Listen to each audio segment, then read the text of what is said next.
Fred, you wrote an article about Quinshon Judkins' rocky start with the Browns. Take us through that and the thing that you tied it to as well that I think Browns fans are thinking off the rip.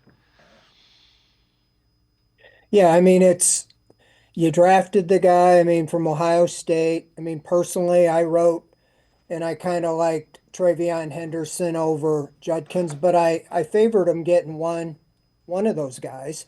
With that said, that by the mere fact that they drafted him at the top of the second round, 36 overall, that's the highest asset Andrew Berry has used on a running back. Jerome Ford was the highest prior, and he was a fifth round pick.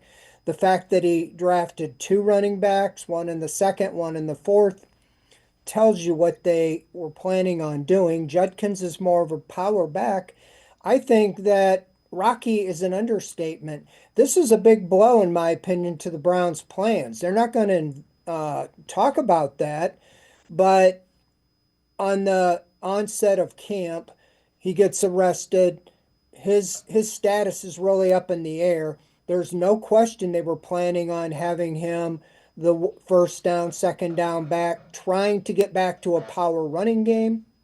And now, he could miss 5, 6 weeks. If he's suspended for that, I mean, maybe you get something out of him in the second half of the season, but I look at Mike Hall last year, was suspended the first 5 games, and his rookie year was derailed. He had a couple injuries, but it's hard to play catch up on the fly, especially as a rookie.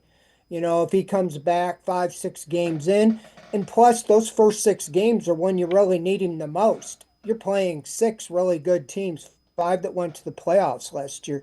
So I think a rocky start is an understatement.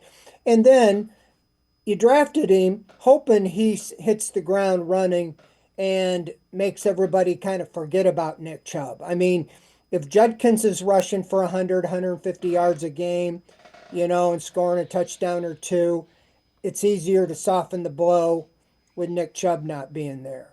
Now we don't know what Chubb's going to do in with the Texans, but especially if you see him running and producing with the Texans, you're going to say, wow, what a big mistake.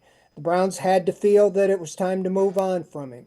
But that's why I say it kind of rubs salt in the wound. The guy that you drafted to replace Nick Chubb is now likely going to be on the sidelines, probably when you need him the most. And his rookie year could really be a big question mark.